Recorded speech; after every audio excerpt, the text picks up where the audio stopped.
Estas manos, estas manos, estas manos. Amén. El tema que iniciamos en esta oportunidad, como ya fue anunciado, lleva por título La ruta submarina que lleva al cielo. Desde hace ya una semana y media que comenzamos a estudiar Apocalipsis, una carta de amor. Comenzamos a ver todo el proceso desde la rebelión de los ángeles en el cielo, comandados por el querubín grande cubridor Lucifer. Y todo lo que sucedió desde entonces, cómo el pecado vino a este mundo a traer dolor, sufrimiento, miseria y muerte. Pero nuestro Dios en el cielo decidió no quedarse inactivo, sino que puso en marcha un ambicioso y costoso plan de salvación que le costaría al cielo la vida del propio Hijo de Dios. Y Jesús vino a este mundo a dar su vida por nosotros. Y todo lo que ya hemos estudiado de cómo derrotó a Lucifer en la cruz, cómo le quitó la propiedad que tenía sobre nosotros, ese título de propiedad que tenía sobre nosotros, al dar su sangre por nosotros, al darse él mismo por nosotros, salvarnos. Y el dragón se llenó de ira y comenzó una guerra contra la iglesia, una guerra de persecuciones inicialmente, pero luego la mezcla del engaño con la verdad, lo cristiano con lo pagano, la mezcla. Y llegará el tiempo del fin donde va a tratar de imponer falsos mandamientos y todas estas cosas. Pero Cristo está a punto de venir a buscar a los que compró en la cruz. Y le dirá a sus ángeles, según lo hemos leído ya en temas anteriores, Salmo 55, juntadme mis santos. ¿Y cómo sabe él quiénes son sus santos? ¿Cómo él sabe quiénes son los de él? Porque hay un sellamiento previo. Y son sellados todos los siervos de Dios. ¿En dónde? En la frente. Pero queridos amigos, no sé cuántos de ustedes estarán listos para ese día y sean de ese grupo, como Jesús ordenará a sus ángeles: juntadme mis santos, los que hicieron conmigo pacto con sacrificio. Salmo 55. Y todos estos temas que estamos viendo hasta hoy y los que nos faltan de aquí al finalizar la serie, yo no sé cuántos de ustedes estarán durante estos días y estas noches con grandes preocupaciones, con ideas que van y vienen, y la pregunta que golpea nuestra mente es: ¿y ahora qué voy a hacer? ¿Les ha pasado? ¿Les está pasando? ¿Qué voy a hacer? ¿Para qué vine a estas conferencias? No he debido venir, dirá alguien. ¿Para qué? Yo sí no quería venir. Mira, ahora vine y mire cómo estoy ahora. Ahora no sé qué hacer. Dios te está llamando. Dios te está llamando. Eso es lo que está pasando.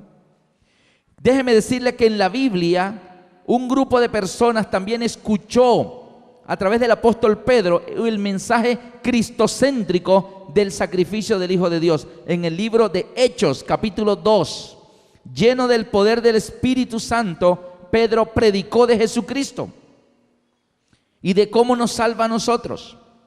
Y allí en Hechos 2, al final del sermón de Pedro, en el versículo 36, Pedro le dice a las personas: sepa pues ciertísimamente toda la casa de Israel que a este Jesús, a quien vosotros crucificasteis, Dios le ha hecho Señor y Cristo.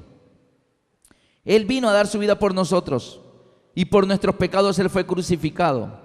Cuando estas personas escucharon todo el sermón de Hechos 2, después de Pedro ser lleno en el Pentecostés del Espíritu Santo, vino la pregunta de ellos en el versículo 37. Hechos 2:37. Al oír esto, se compungieron de corazón y dijeron a Pedro y a los otros apóstoles. ¿Cuál fue la pregunta que le hicieron? Varones hermanos. ¿Y ahora qué vamos a hacer? Esa fue la pregunta. Varones hermanos, ¿qué haremos? ¿Y ahora qué hacemos? Esa pregunta desesperada, ¿qué voy a hacer ahora? ¿Será que mi vida, después de haber escuchado el Evangelio de salvación, después de sentir el Espíritu Santo tocando y tocando y tocando, llamándonos, y escuchamos y sentimos que es Él el que nos llama, y no sabemos qué hacer? No somos los primeros en estar en esa situación. Estas personas de Hechos 2:37 hicieron la pregunta: varones hermanos, ¿qué haremos? Y dice la Biblia en el versículo 38, Pedro les dijo, ¿qué era lo que tenían que hacer? Y Pedro les contestó y les dio la respuesta que debían hacer. Y Pedro les dijo, ustedes tienen que hacer dos cosas.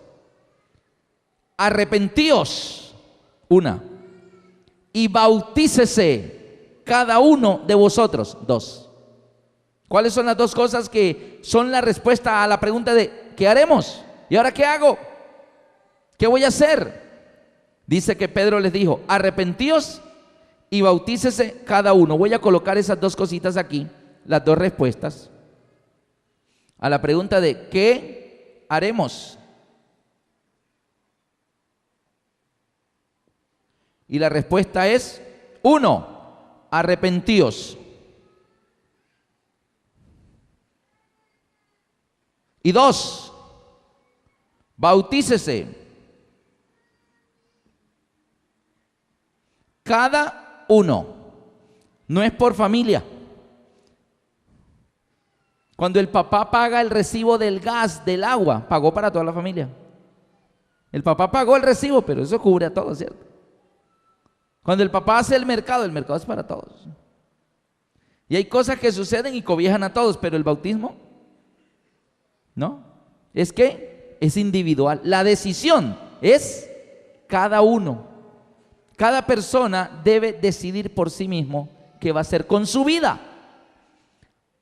Arrepentíos y bautícese cada uno de vosotros en el nombre de Jesucristo, dice allí. Y Pedro explica qué recibimos al hacer eso. Y ahí lo dice, arrepentíos y bautícese cada uno de vosotros en el nombre de Jesucristo para perdón de los pecados. ¿Nos interesa? ¿Hay alguien aquí que esté interesado en eso del perdón de sus pecados? ¿Hay alguien aquí? ¿Se acuerdan de aquel primer tema? Principados, potestades, gobernadores de las tinieblas de este siglo, huestes espirituales de maldad procedentes de las regiones celestes. ¿Y debajo quién? El hombre, oprimido, esclavizado. Pero Cristo viene y nos salva, nos rescata. Necesito el perdón de los pecados porque yo me rebeldicé contra Dios y comencé a vivir en pecado. Así que recibimos por el bautismo perdón de los pecados. ¿Y qué más recibimos? Ahí lo dice. Bautícese cada uno de vosotros en el nombre de Jesucristo para perdón de los pecados y recibiréis el don del Espíritu Santo. El don del Espíritu Santo. ¿Por qué necesitamos esas dos cosas? Nuestra vida antes de conocer a Jesús era pecado, pecado, pecado y pecado y pecado y pecado. Esa era nuestra vida. Hasta el día que Cristo, ¿qué pasó con Cristo? Llegó a nuestras vidas. Y Cristo toca mi corazón. Y Cristo me llama y dice, Alberto, ¿eres mío o no eres mío? Decídete. Y me dio miedo levantar la mano, que se van a burlar de mí. Al final sí. Y entonces cuando yo me bautizo, recibo el perdón de los pecados. ¿Qué quiere decir el perdón de los pecados? Que cuando yo me bautizo, mis pecados son ¿qué? Desaparecen. Cristo los lleva por mí en la cruz y borra mis pecados. El problema es, ¿y mañana? ¿Y pasado que me bauticé? ¿Y la semana entrante de bautizado qué va a venir? ¿Voy a seguir teniendo tentaciones? ¿El pecado va a seguir llamándome la atención? Algunos. Entonces, ¿qué necesitaré para el futuro? ¿Qué necesitaré para enfrentar esas tentaciones que van a venir? El don del Espíritu Santo. Es decir, arrepentíos y bautícese cada uno En el nombre de Jesucristo, para perdón de los pecados, me soluciona mi pasado. Y recibiréis el don del Espíritu Santo, me soluciona mi futuro. Porque ahora ya no voy a vivir yo solo, ahora vive Cristo en mí. Y cuando venga la tentación, cuando el pecado trate de otra vez entrar a mi vida, ¿quién está ya en mi corazón? El Espíritu Santo. Nos contaba una vez un pastor, gran amigo. Mira, cuando Cristo está en tu corazón, Satanás llega. A tu corazón.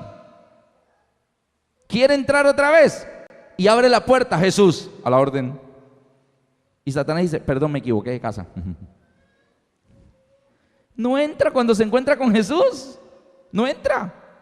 Así que recibimos el perdón de los pecados, todo nuestro pasado pecaminoso es borrado. Pero como el Señor sabe que en el futuro Satanás va a seguir intentando recuperar mi vida para Él, para otra vez yo volver a ser pecador, Él sabe que solo no lo podré vencer. Porque Él es un querubín grande, Él es más grande que nosotros. Entonces Él dice, bueno, para que lo puedas vencer, ahí tienes el don del Espíritu Santo, recibe el Espíritu Santo y cuando Satanás venga, échale al Espíritu Santo. Y entonces quedamos armados, ¿para qué? Para el futuro. Eso es lo que la Biblia llama el bautismo. Ahora miren una cosa, en el orden, varones hermanos, ¿qué haremos? Primero, arrepiéntete. Arrepentíos. ¿Qué es eso de arrepentimiento? Arrepentimiento, ¿qué es arrepentimiento? En las conferencias donde yo acepté a Jesús, el pastor en una carpa donde asistíamos a las 6 de la tarde, un primer turno de más o menos 1500 personas. Y ese turno iba de 6 de la tarde a 7:30. Y salía el primer turno y entraba el segundo turno de personas, 1500 personas más, de 7:30 a 9 de la noche. Y el pastor José Osorio Braña nos daba las conferencias. Y una noche el pastor José Osorio, 1500 personas, hizo esta pregunta. Y nunca se me olvidó lo que sucedió allí. ¿Qué es arrepentimiento? ¿Qué es arrepentimiento? No, que sentir dolor por lo que hemos hecho. No, que no querer volver a hacerlo más. No, que sentir esto, que listo. Querer dejarlo. Todo eso estaba bien. ¿Qué es arrepentimiento? ¿Qué es arrepentimiento? Pero recuerdo en ese auditorio de 1500 personas de una carpa, alguien en la última banca levantó la mano y el pastor dijo, allá el señor de la última banca que tiene la mano levantada. Toda la multitud, volteamos a mirar al Señor. El Señor se colocó de pie. Estaba más o menos en una fila por la mitad y comenzó a salir. Permiso. Y salió al pasillo y se vino caminando. Y todos comenzamos a ver al Señor que caminaba hacia la plataforma. Y el pastor lo vio venir, hizo así el micrófono. Y lo comenzó a esperar que llegara porque viene hacia adelante. ¿Qué es arrepentimiento? Levantó la mano y el pastor le dijo, a ver, dígame. Y el hombre viene caminando por aquí. Y todos lo vamos siguiendo con la mirada. Y el pastor ya sabe que va llegando a las gradas y el pastor tomó el micrófono y hizo así. El hombre comenzó a subir las gradas. La tarima era más alta que esta, era más o menos algo como así. Así que subió unas 6 gradas o 7 y cuando le faltaba el último escalón, paró, dio media vuelta, bajó las gradas, se fue por el pasillo otra vez y todos consiguiendo lo que se estaba devolviendo, llegó a su fila, permiso, entró, llegó a su puesto y dijo desde allá, eso es arrepentimiento, y se sentó. Y el pastor con el micrófono.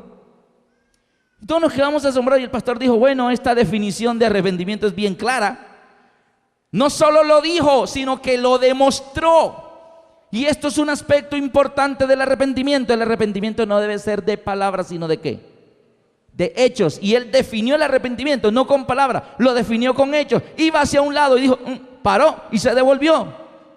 Iba a subir y ya no subió. El arrepentimiento tiene que ver con una palabra que está en la Biblia que se llama conversión. Y el Señor dice, convertíos.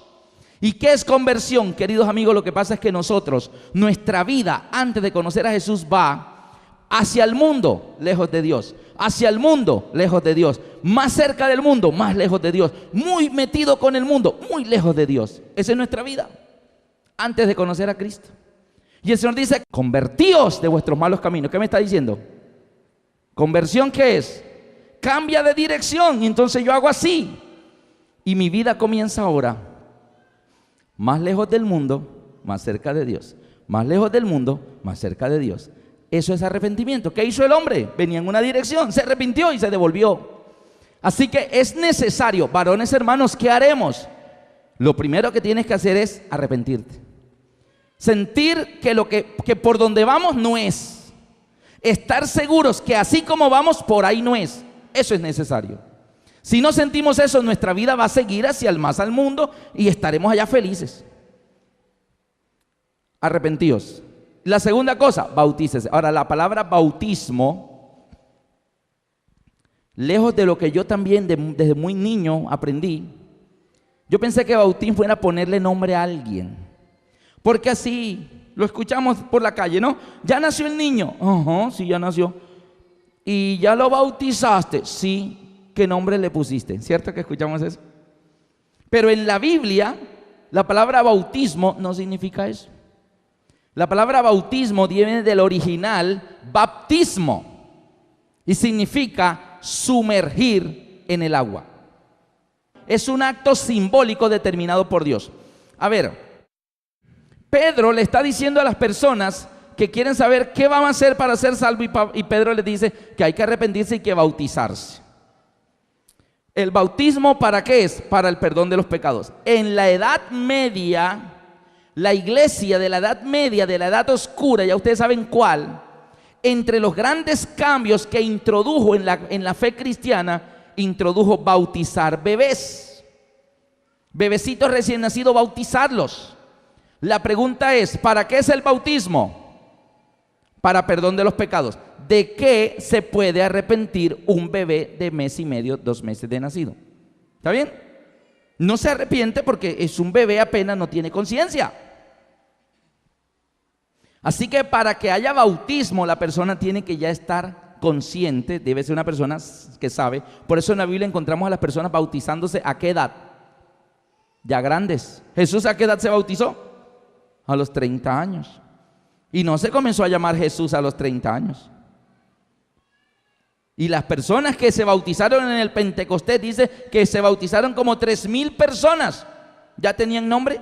Sí, ya tenían nombre. Fue en la Edad Media en que se introdujo la creencia o la doctrina de bautizar bebés. No, el bautismo es un acto consciente de saber que estoy en pecado, preocupado que debo hacer algo para salir de eso, me arrepiento y recibo el perdón de los pecados, pero lógicamente que debe ser ya alguien con conciencia del bien y del mal. Pedro, ¿de dónde se inventó eso de bautizar? Pedro es el que está diciendo, bautícese cada uno. ¿De dónde habrá sacado Pedro que había que bautizarse? ¿De dónde lo sacó? Sigan conmigo en sus Biblias en Mateo 28. Mateo 28, 19 y 20, encontramos a nuestro Señor Jesucristo, justo antes ya de irse hacia el cielo, y Él los manda con una misión a los apóstoles y a los predicadores. Mateo 28, 19 y 20. Por tanto, id y haced discípulos a todas las naciones, bautizándolos en el nombre del Padre y del Hijo y del Espíritu Santo, enseñándoles que guarden todas las cosas que yo os he mandado. Y aquí yo estoy con vosotros todos los días hasta el fin del mundo. ¿De dónde sacó Pedro eso de que, señores, qué haremos? Bueno, arrepiéntanse y bautícense. ¿De dónde sacó Pedro que había que bautizarse? ¿De dónde lo aprendió? ¿Quién fue el primero que dijo que había que ser bautizado para ser salvo? ¿Quién? Jesús. Jesús está diciendo, por tanto, id a todas las naciones, hagan discípulos, bautizándolos en el nombre del Padre, del Hijo y del Espíritu Santo, enseñándoles que guarden todas las cosas que yo os he mandado, porque Satanás va a colar por allí otras cosas que él mandaría, pero el Señor Jesús le dice a sus predicadores, enséñenle a todos a guardar todas las cosas que yo os he mandado. Y Él les garantiza su presencia, y aquí yo estoy con vosotros todos los días hasta el fin del mundo. Amén. Así que vemos que Pedro no se lo inventó, es que Jesús le mandó. Así que cuando Pedro le contesta en Pentecostés a esas personas, lo que está es diciéndoles algo que Jesús le había enseñado a él. ¿Está claro? La pregunta ahora es, ¿Jesús fue el primero que enseñó de bautismo? ¿O antes de Jesús ya había alguien hablando de bautismo? ¿Quién? Juan el Bautista. Antes de ver que a Juan el Bautista, hay algo que Jesús dice acerca del bautismo Y es importante que veamos qué tan trascendental es la decisión del bautismo. Marcos 16:16. Jesús allí está predicando lo mismo que dijo en Mateo 28, 19 y 20, pero ahora lo está diciendo aquí en Marcos 16, 15 y 16. Y les dijo: id por todo el mundo y predicad el evangelio a toda criatura. Lo está diciendo Jesús. Y aquí registra Marcos: el que creyere, versículo 16, el que creyere y fuere bautizado será salvo, mas el que no creyere será condenado. Así que, ¿qué tan importante es la decisión de dar el paso del bautismo? Dice que es el resultado de creer. El que creyere y fuere bautizado es salvo. Pero si la persona no cree, no se va a dar como resultado que se bautice, entonces es condenado. Pero la clave es creer. El que creyere y fuere bautizado. A ver, alguien puede decir: yo creo, sí, yo creo, pero no me bautizo. Esto sería similar, Darío. Voy a tomar el ejemplo aquí de mi amigo Darío. Darío, ¿cuánto tienes tú de casado? 2 años y medio. Así que Darío, antes de esos 2 años y medio era soltero, pero ahora es casado. Imagínate que Darío le dice a Mariluz siendo novio: Mariluz, yo te amo. Mariluz, yo te quiero mucho, Mariluz. ¿Cierto que tú le dices así? Entonces: Mariluz, yo te amo, sin ti no puedo vivir, Mariluz, eres todo para mí. Pero no me voy a casar contigo. ¿Sí? ¿Te imaginas un novio diciéndole eso a la novia? ¿Cómo se sentiría usted, jovencita, si tu novio te dice: te amo, te quiero, eres todo para mí, pero yo no me voy a casar contigo?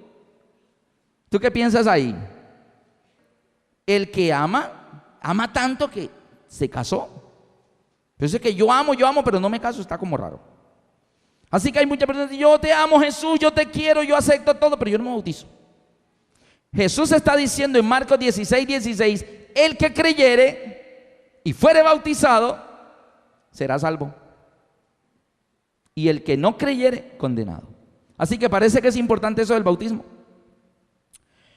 Ahora sí, vamos a ver a Juan. Juan está enseñando sobre el bautismo, y Juan bautizaba personas antes que Jesús comenzara a predicar. Así que antes que Jesús dijera: id y predicad el evangelio a toda nación, y bautizándolo, ya Juan el Bautista bautizaba. En el evangelio según San Juan, en el capítulo 1, encontramos a Juan el Bautista predicando y bautizando personas.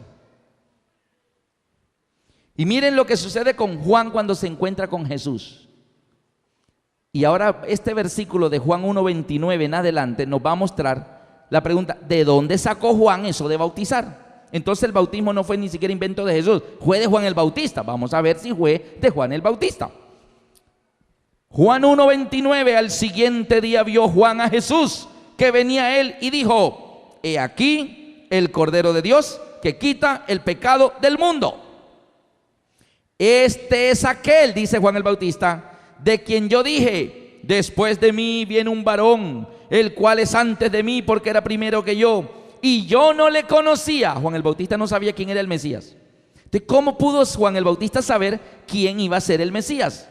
Él ve la multitud y él dice: yo no conocía que él era el Mesías, y yo no le conocía, mas para que fuese manifestado a Israel, por esto vine yo bautizando con agua. También dio Juan testimonio diciendo: vi al Espíritu que descendía del cielo como paloma y permaneció sobre él. ¿Y qué tiene que ver eso de que Juan el Bautista vio al Espíritu Santo en forma de paloma y se posa sobre Jesús? ¿Qué era eso? ¿Qué significaba? Juan lo está explicando, versículo 33. Y yo no le conocía, pero el que me envió a bautizar, así que Juan no se inventó el bautismo tampoco. Alguien mandó a Juan el Bautista a hacer bautismos, porque él lo dice en el 33, y yo no le conocía, pero el que me envió a bautizar con agua, aquel me dijo: sobre quien veas descender el Espíritu y que permanece sobre él, este es el que bautiza con el Espíritu Santo. Y yo le vi y he dado testimonio de que este es el Hijo de Dios. ¿Quién sería el único, queridos amigos, que sabía que cuando Jesús viniera iba a ser identificado como Mesías porque el Espíritu Santo iba a descender sobre él en forma de paloma. ¿Quién sería el único que sabía eso? ¿Quién? Dios. ¿Solo Dios? Así que en últimas, queridos amigos, ¿de dónde viene la idea del bautismo? Pedro dice arrepentido y bautícese, pero Pedro lo aprende de Jesús. Y Jesús dice hay que ir a todas las naciones bautizándolo en el nombre del Padre. Pero antes de Jesús ya Juan el Bautista bautizaba. Pero Juan el Bautista dice que a él el que le dijo, al que veas que desciende el Espíritu Santo en forma de paloma, ese es el que bautiza con Espíritu Santo y fuego. Entonces el único que podía saber eso era ¿quién?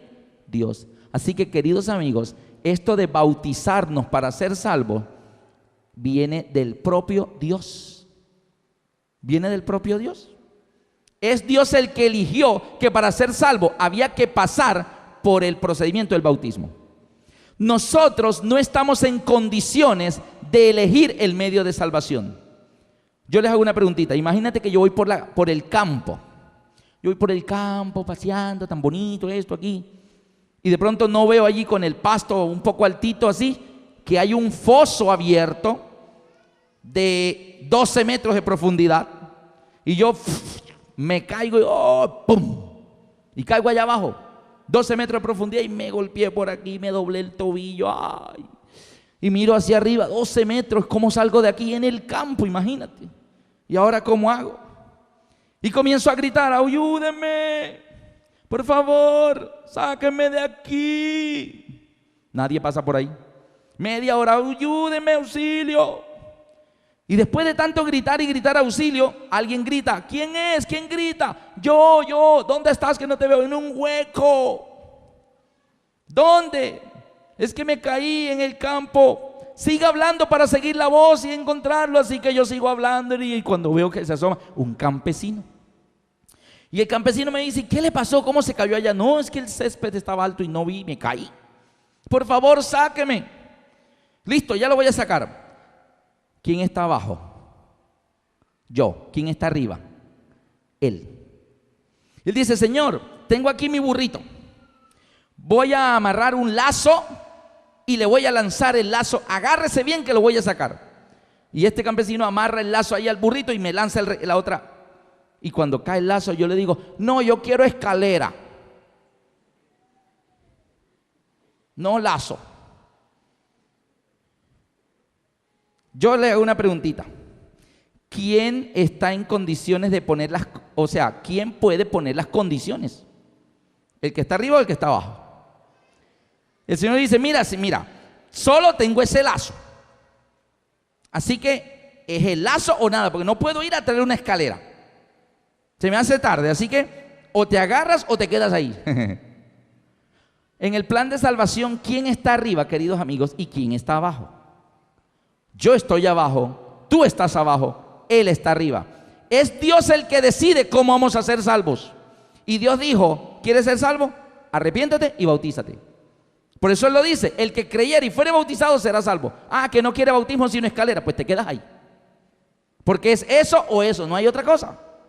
Algunos de nosotros queremos cambiarle a Dios el plan de salvación. Porque no estoy de acuerdo, la verdad es que, sí, muy bonito, pero la verdad es que yo pienso, yo opino. Mira, no opine, agárrate el lazo que te voy a subir. ¿Así o no es? Entonces, el bautismo es condición de Dios. Fue Dios el que le dijo a Juan el Bautista, vas a bautizar con agua. Y mira, el hijo mío va a venir, el Mesías. ¿Y cómo lo conoceré, Señor? Mira, no te preocupes, cuando tú ves la multitud, uno de los de la multitud es, pero ¿cómo lo identificaré? ¿Quién es el que nos va a salvar? Al que tú veas que desciende el Espíritu Santo en forma de paloma, ese es. Y Juan lo dice ahí, el que me envió a bautizar con agua me dijo. Así que, en últimas, el bautismo es una orden de Dios, queridos amigos. No es una orden de la iglesia adventista, no es del predicador, no es del pastor, ni de Pedro, ni siquiera de Juan el Bautista, ni siquiera de Jesucristo. El Padre determinó que sí fuera. Jesús fue bautizado, ¿sí o no? Y ese bautismo de Jesús fue bien raro. Es una de las pocas personas que queriendo bautizarse, el que lo iba a bautizar no quería bautizarlo. Miren eso. En el Evangelio según San Mateo capítulo 3 encontramos a Jesús que él mismo viene a bautizarse. Mateo 3, 13 al 17. Entonces Jesús vino a Galilea, a Juan, al Jordán, para ser bautizado por él. Mas Juan se le oponía. ¿Qué tal eso? Jesús quiere bautizarse y Juan, no, tú no te puedes bautizar. Mas Juan se le oponía diciendo: yo necesito ser bautizado por ti, y tú vienes a mí. Pero Jesús le respondió: deja ahora, porque así conviene que cumplamos toda justicia. Insistió: deja, Juan, es necesario. Y Jesús utilizó la palabra necesario, significa tengo que hacerlo. Y ahorita van a ver por qué dijo tengo que hacerlo. ¿Qué recibimos con el bautismo? ¿Qué recibimos? El perdón de los pecados. ¿Jesús, cierto que Jesús tenía pecados? ¿Jesús tenía pecados? ¿Jesús necesitaba el bautismo, sí o no? No, porque el bautismo es para perdón de los pecados. Él no necesitaba eso porque él no tiene pecado. Fue probado en todo, pero sin pecado. La pregunta es, si Jesús, que no tenía pecados, insistió, deja, Juan, es necesario que cumplamos toda justicia. Si Jesús, que no tiene pecado, insistió en ser bautizado y se bautizó, ¿tú te imaginas si nosotros necesitamos el bautismo? ¿Cuántos de ustedes creen que necesitaremos nosotros mucho más el bautismo? Amén. Nosotros lo necesitamos mucho más. Lo que sigue ahora es que antes de Juan el Bautista ya había bautismo en la Biblia. ¿Sí sabían eso? Antes de Juan el Bautista ya había bautismo en la Biblia. ¿Sí saben dónde? Abran conmigo sus Biblias en Primera de Corintios, capítulo 10. Primera de Corintios 10 del 1 al 4. Porque no quiero, hermanos, que ignoréis que nuestros padres todos estuvieron bajo la nube y todos pasaron el mar. ¿A qué episodio de la Biblia se está refiriendo Pablo? ¿Ah? El pueblo de Israel pasando ¿por dónde? El mar Rojo. ¿Está bien? Todos estuvieron bajo la nube, todos pasaron el mar. Versículo 2. Y todos en Moisés fueron, ¿qué? ¿Qué palabra tienen en sus Biblias? Y todos en Moisés fueron bautizados en la nube y en el mar. Y todos comieron el mismo alimento espiritual y todos bebieron la misma bebida espiritual, porque bebían de la roca espiritual que los seguía, y la roca era Cristo. Queridos amigos, ¿en qué libro de la Biblia está el episodio al que se refiere Pablo de que todo el pueblo fue bautizado por Moisés en la nube y en el mar? ¿En qué libro de la Biblia está eso? En el libro de Éxodo, segundo libro de la Biblia, y ya aparece que hubo bautismos. Porque, queridos amigos, el bautismo hace parte del plan de salvación desde los inicios. Porque el plan de salvación solo es uno. Miren esto. Vamos a ver cómo fue eso. Vámonos al libro de Éxodo a ver rápidamente cómo fue eso que hubo bautismo allá en el Mar Rojo, según lo dice Pablo en 1 Corintios 10. Entonces leemos aquí en Éxodo capítulo 3. Cuando el pueblo de Israel, aquí en esta parte de la Biblia, vamos a explicar 4 palabritas que no han podido ser organizadas por muchas personas que estudian la Biblia. Y esas 4 palabritas que hacen parte del plan de salvación: fe, obras, gracia, ley. Esas 4 palabras, todas intervienen en el plan de salvación, pero lo que muchas personas opinan: hoy somos salvos por la fe, no por obras. Pues estamos bajo la gracia, no por la ley. Así que la explicación es: 2 quedan anulados y 2 quedan vigentes. Ya no ley ni nada de obras. Somos salvos por la gracia y por la fe. Creen en el Señor Jesucristo y ya, punto, con eso es suficiente.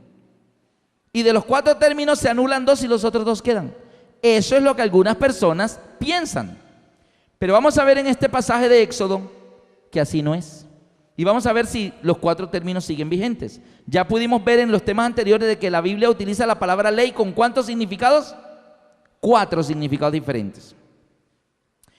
El pueblo de Israel está esclavo en Egipto, 430 años ha vivido en Egipto y de eso una buena parte ya eran esclavos. La generación que está viva vivían en una ciudad llamada Ramesés y los israelitas eran esclavos. Esclavo significa propiedad de alguien. Ese alguien podía mandar, venderlo, canjearlo por una vaca, por un ternero. Era un electrodoméstico el esclavo, era una propiedad de esa persona. En la antigüedad, los esclavos solo podían quedar libres si se cumplía una de 2 condiciones. La primera, si el amo o dueño de los esclavos le daba carta de libertad. Si le daba un documento donde decía yo, fulano de tal, dueño legítimo de fulano de tal, yo determino que él sea un hombre libre de ahora en adelante, firmaba y sellaba y le daba el documento y con esa carta de libertad, él ya no era más esclavo y era un hombre libre. Así que con carta de libertad. Y la segunda manera como podía ser libre un esclavo era que el amo se muriera. Se muriera. Pero entonces si el amo moría, los esclavos eran libres. El pueblo de Israel vive en Egipto en calidad de ¿qué? De esclavos. Era una vida triste o feliz. Ahora bien, cuando Dios decide salvar al pueblo de Israel de la esclavitud del faraón, que es el amo, el dueño de los esclavos, yo creo que ustedes miren por qué Dios o qué vio Dios en ellos que dijo, los voy a salvar. Hombre, esta gente se está como portando bien, están guardando el sábado, están haciendo el culto diario, eso el folleto de la lección se la estudian todos los días, están haciendo el año bíblico, no, están súper consagradísimos, los voy a salvar. ¿Qué vio Dios en su pueblo que decidió salvarlo? Miren en Éxodo 3, versículo 7 y 8. Éxodo 3, 7 y 8 dice, dijo luego Jehová, bien he visto la aflicción de mi pueblo que está en Egipto. ¿Qué vio Dios en ellos? Vio que se estaban portando bien, que estaban consagrados. ¿Eso es lo que Dios vio? No. Bien he visto la aflicción de mi pueblo que está en Egipto. He oído su clamor. Así que Dios está viendo aflicción y clamor. He conocido sus angustias y he descendido para librarlos, para llevarlos a una tierra ancha y buena donde fluye leche y miel. Dios quiere llevarlos a la tierra de Canaán, la tierra prometida. ¿Qué ve Dios en ellos? No vio guardarlos la ley, no vio guardar los mandamientos, no vio ni siquiera que lo estaban adorando a Él. Dios se conmovió porque vio en ellos ¿qué? Aflicción, angustia, dolor, ¿cierto? Eso es lo que Dios vio. Y Dios de todas maneras decide salvarlo. ¿Se merecían la salvación? ¿Se la merecían? ¿Estaban portándose bien los israelitas? No se estaban portando bien. Entonces, cuando recibimos algo, no porque nos estemos portando bien, sino por amor desinteresado, ¿cómo se llama eso? Somos salvos ¿por qué? ¿Cuál sería el primer término aquí? Gracia. Así que la gracia es el término número 1 del plan de salvación, la gracia. Y aquí son salvos ellos por gracia, no por obras. No estaban haciendo nada como para merecerse la salvación. Dios solo dijo, bien he visto la aflicción de mi pueblo que está en Egipto. He conocido sus angustias, pobrecitos, cómo sufren. Voy a librarlos. Así que son salvos por gracia. Ahora bien, Dios decide descender en persona a rescatar a su pueblo. Y le manda una razón. Viejo amo Faraón, deja ir a mi pueblo, son mis hijos, suéltalos. Faraón dijo, no se van. Ahora Dios emplea la fuerza. Y Dios mandó castigos terribles a Egipto. Les volvió el Nilo sangre. Y Faraón dijo, no se van. Le sacó ranas por todos lados. Y Faraón dijo, no se van. La tierra se las volvió piojos. Y Faraón dijo, no se van. Les mandó langostas, granizo, tinieblas, llagas y úlceras. Y Faraón dijo, no se van. Y todo lo que les mandó, las plagas que les mandó, todo el tiempo Faraón dijo, no se van. Y Egipto quedó destruido, las cosechas destruidas. Y Faraón decía, pero no se van. ¿Qué fue lo que logró la liberación? El último castigo, algunas veces pensamos que lo que logró la liberación fue la muerte de los primogénitos. No, no fue la muerte de los primogénitos. Si ustedes miran en Éxodo 11,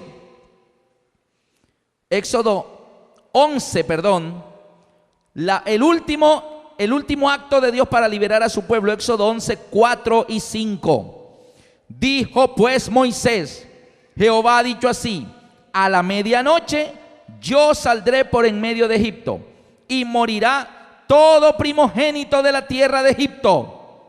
Todo primogénito se va a morir. Y dice, desde el hijo de Faraón que se sienta en su trono. Pregunto, ¿el hijo de Faraón era un egipcio o un hebreo? Era un egipcio.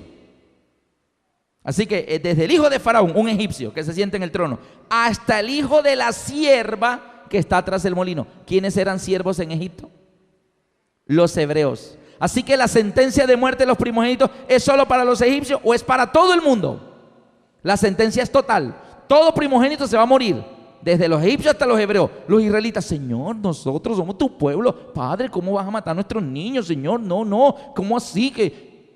Entonces en el capítulo 12 Dios le dice: ok, Moisés, dígale al pueblo que hay una manera que sus primogénitos no se mueran. ¿Cuál? Y en Éxodo 12, versículo 3, habla toda la congregación de Israel diciendo: en el día 10 de este mes tómese cada uno un cordero según la familia. Versículo 5, el animal será sin defecto, macho de 1 año, lo tomaréis de las ovejas, de las cabras. Versículo 6, y lo guardaréis hasta el día 14 de este mes, y lo inmolará toda la congregación del pueblo de Israel entre las 2 tardes. Y tomaréis la sangre y la pondréis en los 2 postes y en el dintel de las casas donde lo han de comer. Versículo 12, pues yo pasaré aquella noche por la tierra de Egipto y heriré a todo primogénito de la tierra de Egipto, así de los hombres como de las bestias, y ejecutaré mis juicios en todos los dioses de Egipto, yo Jehová. Y la sangre os será por señal en las casas donde vosotros estéis, y veré la sangre y veré la sangre y pasaré de vosotros, y no habrá plaga de mortandad entre vosotros cuando yo hiera la tierra de Egipto. Así que todos los primogénitos van a morir, pero Dios le dice al pueblo: maten un cordero, se tienen que comer el cordero asado en la casa donde van a estar reunidos, no salga nadie de la casa, toman la sangre. Yo voy a ir por la noche por toda la tierra de Egipto. Donde vea la sangre, no entro. Pero donde no vea la sangre, entro. Él no va a llegar. Buenas noches. Perdón, ¿aquí son egipcios o hebreos? No, somos egipcios. Ah, ¿con qué egipcios? Tome. Y lo mataba. No. Sí, aquí son egipcios o hebreos. Somos hebreos, hijos de Abraham. Ah, bueno, disculpen, sigan cenando. Y entonces, si eran egipcios, los mataba y si eran... No. Él no mira si son egipcios o hebreos. Él dice: ¿está la sangre del cordero? No los mato. ¿No está la sangre del cordero? Los mato. No sé quién estará allá adentro. La sangre era la garantía. Y dice la Biblia en el capítulo 12, versículo 29 y 30. El 30: y se levantó aquella noche Faraón y todos los siervos de Faraón y los egipcios, y hubo gran clamor en todo Egipto, porque no hubo casa donde no hubiese un muerto. Pregunta si ya entendimos. En las casas donde no había la sangre en el dintel y en los postes, donde no había la sangre, ¿hubo muerto en esa casa? ¿Sí o no? Sí. En cambio, en la casa donde estaba la sangre en los postes y en el dintel, ¿hubo muerto? También. ¿De quién era la sangre? ¿Quién se murió en esa casa donde estaba la sangre en la puerta? ¿Quién se murió allá adentro? El cordero. Ay, qué pequeño detalle. El cordero representa a Cristo. O sea, la sentencia de muerte no se detiene, se ejecuta igual. El plan de salvación consiste no en detener la sentencia de muerte, sino que cuando la sentencia viene, el que quitó el primogénito y se puso el cordero, y el cordero fue el que murió. Y cuando el cordero muere, dijo Faraón: váyanse. Queridos amigos, lo que nos da libertad a nosotros es cuando el cordero muere. Muere el cordero. Y el pueblo de Israel aceptó el cordero, y como lo aceptó, Faraón dijo: váyanse, y son libres. Y el pueblo de Israel se alistó al día siguiente. Vámonos, Moisés, somos libres al fin, qué bueno. Se alistaron las 12 tribus, sus estandartes. Y el pueblo sabía que la tierra prometida quedaba para allá. Así. Esta era la ruta que había que seguir para la tierra prometida. Y se alistaron mirando hacia el este. Y Moisés allá en la cola del campamento. Moisés, ponte adelante para que todos te vean y te sigamos. Y Moisés allá atrás en la última tribu. No, den media vuelta. Es para el otro lado. No, Moisés, la tierra prometida queda para allá. Sí, yo sé, pero es que ven esa nube que está ahí adelante, que va andando. Él nos va a guiar, es Dios, es el ángel de Jehová, Cristo. Yo no sé ustedes, pero yo me voy con la nube. Y Moisés comenzó a caminar en otra dirección. Y las tribus, pues vámonos con Moisés. Así que se fueron detrás, pero estaban yendo en una dirección. Aunque la tierra prometida quedaba para allá, el camino lo marcó hacia el sur. Y los trajo y los hizo acampar frente al mar Rojo. Y ellos iban caminando diciendo, oye, pero ¿para dónde vamos? La tierra prometida queda para allá. Yo no sé, pero el Señor nos está llevando para el otro lado. La ruta de la salvación no la marcas tú. ¿La marca quién? Dios. Y aunque ellos creían que era para allá, hay camino que al hombre parece que derecho, pero por ahí no es. Dios es el que sabe por dónde es. Y acamparon aquí.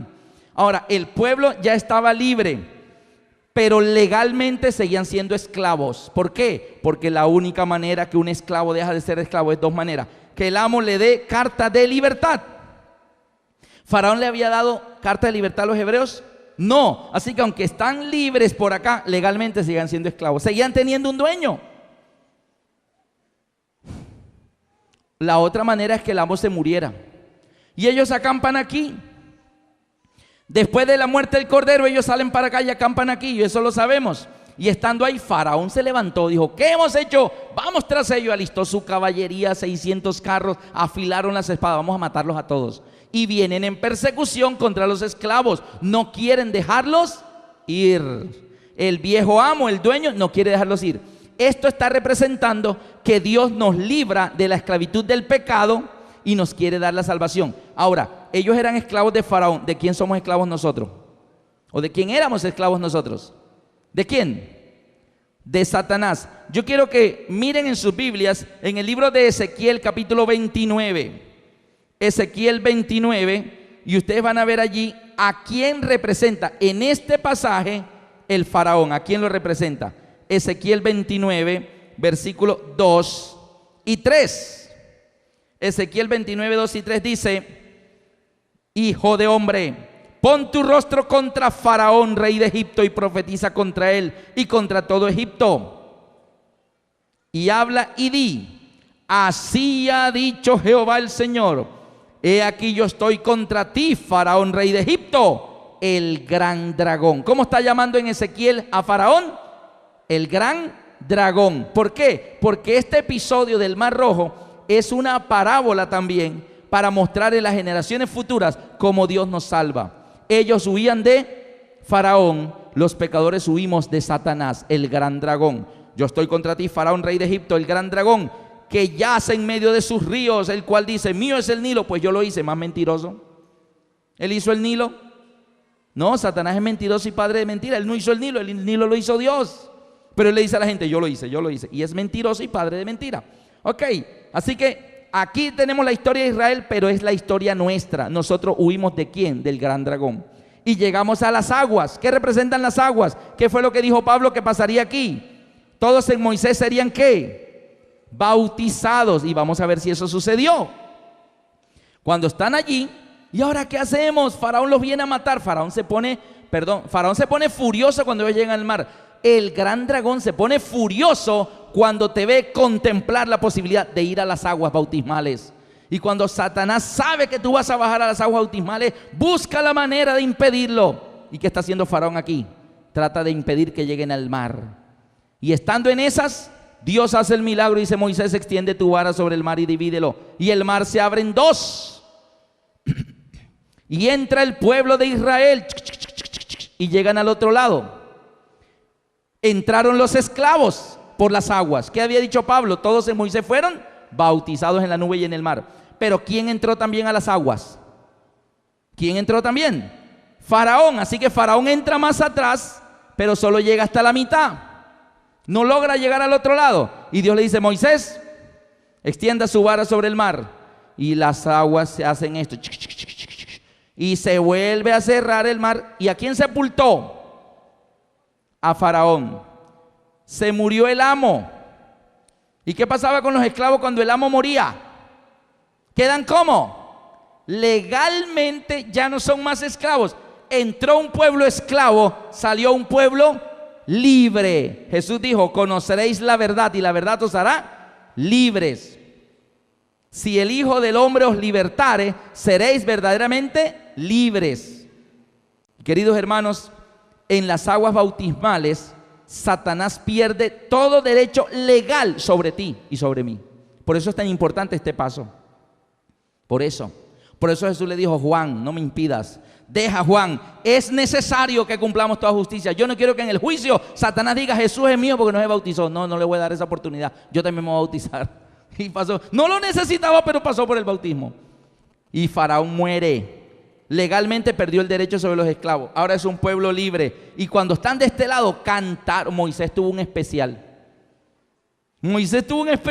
Cantó el cántico de Moisés y hubo gozo. ¿Y sabe por qué hubo gozo? Porque hay más gozo en el cielo por un pecador que se arrepiente que por 99 justos que no necesitan arrepentimiento. Después del bautismo hay mucho gozo. Y el pueblo está y dice: ay, Moisés, ya entendimos, Moisés. Claro, mano, es que usted no nos decía, nosotros íbamos marchando. Oye, para el otro lado. Bueno, pero hubiéramos sabido a qué nos traía Dios aquí al Mar Rojo. Bueno, listo. Ok, Moisés, ahora sí, vámonos para la tierra prometida. Y el pueblo se encamina y tratan de marchar para la tierra prometida. Y otra vez Moisés, allá en la cola del campamento: media vuelta, es para el otro lado. Moisés, dile a la nube que Canaán queda para el otro lado. Yo no sé ustedes, pero yo me voy con la nube. Y ahora la nube encaminó el pueblo. En vez de ir a la tierra prometida, los llevó hacia el sur otra vez. Más al sur cada vez. La ruta la marca Dios, no nosotros. Él sabe lo que está haciendo con nuestra vida. Él sabe por qué nos dice por allá. Y cuando los trajo al sur, ¿los trajo a dónde? A una montaña que se llama ¿cómo? Sinaí. ¿Y qué les dio allí? Las tablas de la ley 1, 2, 3, 4, 5, 6, 7, 8, 9 y 10. En el monte Sinaí. Ahora una cosita. En Egipto, siendo ellos aún esclavos, el Cordero murió por ellos, ¿sí o no? Romanos 5, 8 me parece, o 8, 5 dice: Dios muestra su amor, Romanos 5, 8. Dios muestra su amor para con nosotros, en que siendo aún pecadores, Cristo murió por nosotros. Dios muestra su amor por el pueblo de Israel, que siendo aún esclavos, el Cordero murió por ellos y les dio la libertad. Aceptaron la muerte del Cordero y fueron bautizados. ¿Fueron qué? Salvos. El que creyere en el Cordero y es bautizado es salvo, libre. ¿Se dan cuenta la ruta? ¿Por qué Dios la marca así? El que creyere y fuere bautizado es salvo. Pero el que no creyere, no creyó en el Cordero, no mató el Cordero, no hubo sangre en la puerta, es condenado. El ángel entró y lo mató. Pero el que creyó en el Cordero fue salvo, no murió, el Cordero murió por él. Y eso lo llevó al siguiente paso, el bautismo. El que creyere y fuere bautizado es salvo. Ahora, estos 4 términos: la salvación es por gracia, tenemos la primera. ¿Cuál será el que va aquí? En el momento del bautismo, el paso del Mar Rojo. Busquen conmigo el libro de Hebreos, capítulo 11, versículo 29. Mire qué pasa en el Mar Rojo. Hebreos 11, 29. Por la fe pasaron el Mar Rojo como por tierra seca, e intentando los egipcios hacer lo mismo, fueron ahogados. ¿Por qué fue que ellos entraron en el Mar Rojo? ¿Por la qué? Por la fe. Aquí, así que aquí es gracia. ¿Y en el Mar Rojo qué es? Fe. Fe. Así que el número 1 es la gracia, el segundo es la fe. Segundo, tienen un orden. Somos salvos por gracia y somos bautizados por fe. Y vamos apenas por ese punto del plan de salvación. Ahora bien, el que creyere en el Cordero, aquí se cumple la muerte del Cordero, pero en el Mar Rojo se cumple el bautismo. ¿Está bien? Terminan acá, van al Sinaí, Dios les instruye y les orienta. ¿Qué palabrita de las que quedan allá va aquí? Ley. Entonces la ley es la número 3. ¿Por qué Dios le da la ley ahora? Antes de llevarlo a morar a la tierra prometida, dice: un momentito, antes de que se me vayan allá a vivir en esa tierra buena, ancha, que fluye leche y miel, tengo que darles un curso intensivo de vida cristiana.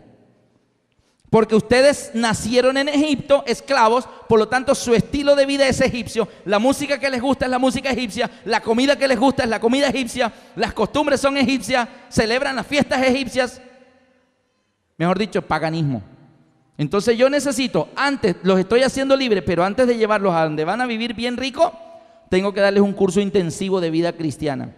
Y es lo que nos dice el libro de Levítico 18, 3 y 4. Levítico 18, 3 y 4. ¿Voy muy rápido? ¿Estamos aquí? Levítico 18, 3 y 4 dice el Señor: no haréis como hacen en la tierra de Egipto, en la cual morasteis, ni haréis como hacen en la tierra de Canaán, a la cual yo os conduzco, ni andaréis en sus estatutos. Dios los va a sacar de una tierra pagana para llevarlos a otra tierra pagana. ¿Cómo va a ser el modo de vida de ellos? Entonces Dios le dice: ok, yo los saco de la vida pagana de Egipto, los traigo aquí, les enseño la vida cristiana y ahora sí los llevo acá para que no se les peguen las malas costumbres de los cananeos y vivan diferente a ellos. Ustedes no van a vivir ni como acá ni como acá. Por eso les da la ley. Y le da una cantidad de leyes, le da leyes sanitarias, que cuando la mujer salga en embarazo, que cuando la menstruación, que no vea la desnudez de la mamá, todo eso eran inmoralidades que vivían en el paganismo antes. Ahora no, ahora hay que vivir mejor, la mujer no vestirá ropa de hombre, el hombre no vestirá ropa de mujer, refiriéndose. Entonces les está enseñando una cantidad de cosas, un modo de vivir diferente. Pero además aquí en el monte Sinaí, antes de partir, el Señor le dice a Moisés en Éxodo 25, 8 y 9: y harán un santuario para mí, y yo habitaré en medio de ellos. Y Dios le pide a Moisés que le hagan un santuario, que es una casita, una carpita, donde le hacen a Dios allí el altar de sacrificio, la fuente de agua y el tabernáculo. Y la nube comienza a posarse sobre el tabernáculo, la presencia de Dios. Ahora bien, ¿por qué Dios le dice eso? Bueno, porque cada vez que el pueblo de Israel venía por el desierto y acampaban, todos tenían su carpita. Todos armaban, las 12 tribus armaban sus carpitas y todos tenían su casita. Y en la noche: hasta mañana Aarón, hasta mañana María, hasta mañana Moisés, hasta mañana Caleb, chao Josué, que duermas. Y todos en su casita. ¿Quién era el único que no tenía casita? Dios allí toda la noche, la columna de fuego, mirando a su pueblo, durmiendo tranquilo, pero él no tenía casa. Entonces le dice: ¿sabe qué? Me voy a mudar con ustedes. Moisés, hágame una casita, harán un santuario para mí y yo habitaré en medio de ellos. Entonces le hacen la casita. Y de ahí en adelante, cada vez que el pueblo acampaba y armaban las carpitas de ellos, le armaban la carpa de Dios y la nube se ponía allí. Y Dios también tenía su casita. Se mudó con ellos. Ahora bien, de aquí en adelante, cada vez que el pueblo, ahora sí, vámonos para la tierra prometida. Y ahora el pueblo viene y ahora sí entra a la tierra prometida. ¿Qué espera Dios de estos 4 términos? ¿Cuál espera Dios que el pueblo de Israel comience a vivir de aquí para acá? ¿Cuál? ¿Cuál falta? ¿Qué espera Dios después que el pueblo aprendió la ley, el modo de vivir, las enseñanzas, las ordenanzas? ¿Qué espera Dios que ellos hagan con eso? Que las pongan por obras. Así que de aquí en adelante vienen ahora sí las obras. Así que somos salvos por gracia, somos bautizados por la fe, recibimos la ley y ahora Dios espera obras. No somos salvos porque guardemos los mandamientos, fuimos salvos por gracia porque el Cordero murió por nosotros. Es falso que los adventistas creemos que por guardar el sábado nos vamos a salvar. Eso es falso. Nosotros creemos en esto. Y ahora tenemos los 4 términos. El número 4 es obras. Ningún término se anula, ocupan un lugar en orden en el plan de salvación. ¿Eso está claro? Bueno, mis amigos, tengo poco tiempo para terminar. En este proceso que ustedes ven aquí de este mapa, en la ruta que lleva al cielo, pasa por el agua definitivamente. Es un ejemplo. ¿Por qué? ¿Recuerdan lo que Jesús ordenó antes de irse al cielo en Mateo 28, 19 y 20? ¿Se lo saben de memoria? Mateo 28, 19 y 20. Por tanto, id y haced discípulos a todas las naciones, bautizándolos en el nombre del Padre, del Hijo, del Espíritu Santo. Amén. enseñándoles que guarden todas las cosas que yo os he mandado. Y aquí yo estoy con vosotros todos los días hasta el fin del mundo. ¿Quieren ver a Mateo 28, 19 y 20 aquí? Mírenlo. Moisés, vaya a Egipto. Por tanto, id a todas las naciones y haced discípulos. ¿Qué es un discípulo? Un discípulo es el que sigue a otro. Moisés, haz que te sigan. ¿El pueblo siguió a Moisés? Sí. Por tanto, id y haced discípulos, bautizándolos en el nombre del Padre, del Hijo y del Espíritu Santo. Amén. ¿Qué viene después? Enseñándoles que guarden todas las cosas que yo os he mandado. Y he aquí, yo estoy con vosotros, se mudó con ellos todos los días. ¿Hasta dónde? Hasta el fin del mundo. El plan de salvación de Éxodo, de Génesis, de Juan, de Apocalipsis es el mismo. Dios no lo cambia, es el mismo. ¿Y la ruta pasa por dónde? Por el agua. Es en las aguas bautismales donde Satanás pierde todo derecho sobre nosotros. En primera de Pedro 2, 21, termino con esto.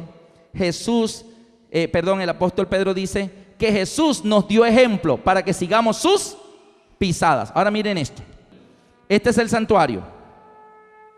Lo voy a dibujar en azul. El tabernáculo estaba acá, donde Dios moraba. Aquí estaba la fuente de agua. Y aquí estaba el altar de sacrificios, donde moría ¿quiénes? Los corderos. ¿Está bien? Donde el cordero moría, aquí se derrama su sangre. Aquí se derrama su sangre. La sangre del cordero es derramada allí.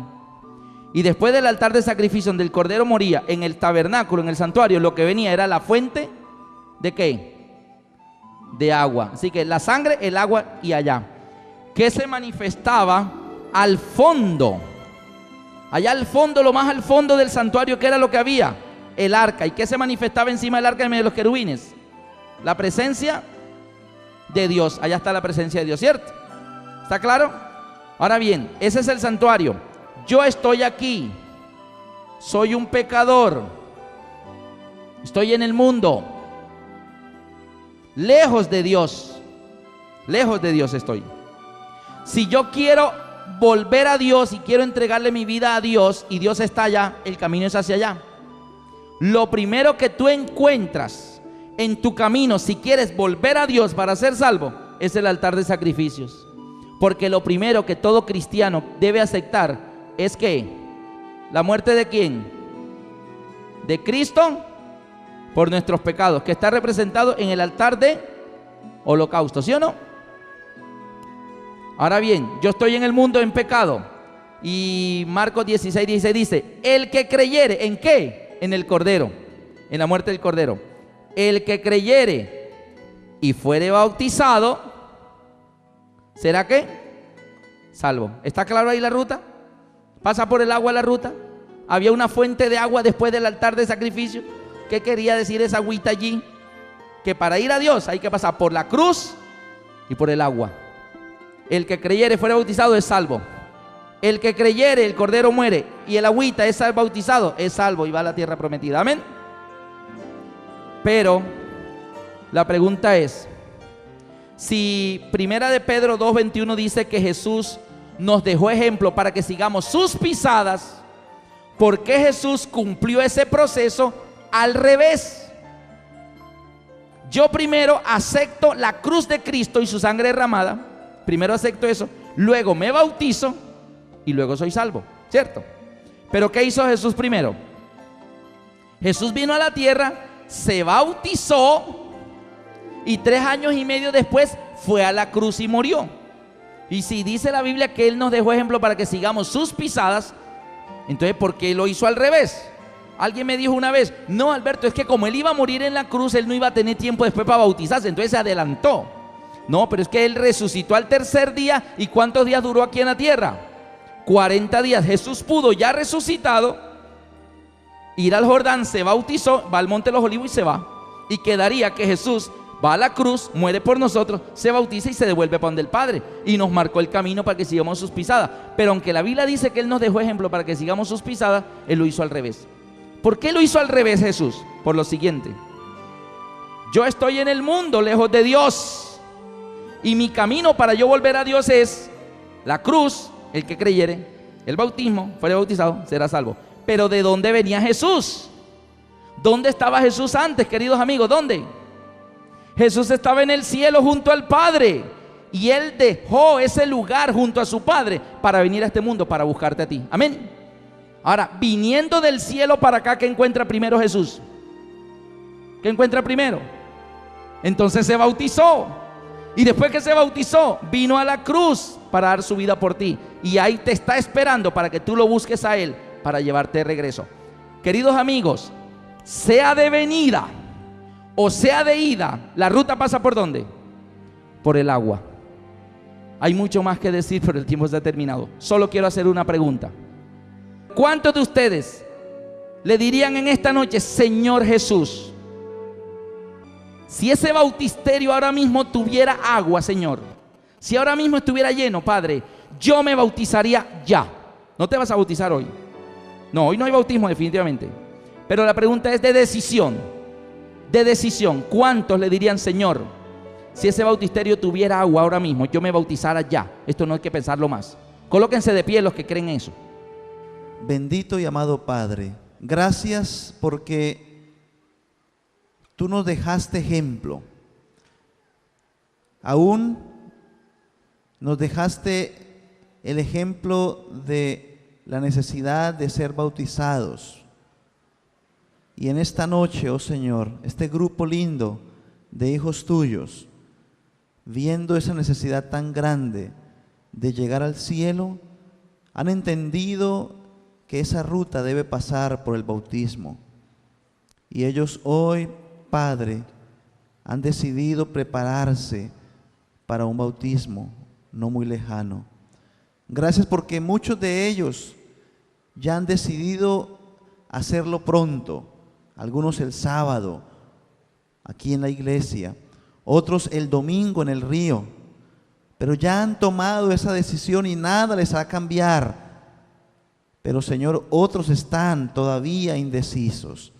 Oro por ellos, Señor, para que no les des paz en su corazón hasta tanto ellos hayan pasado por el bautismo para poder llegar también al cielo. Gracias por atender nuestras súplicas, Señor. Quédate con nosotros estos minuticos que vamos a estar aquí en esta charla. Y a los que ya salen, Señor, permite que puedan salir también con tu bendición. En el nombre santo de Jesús te lo pedimos. Amén.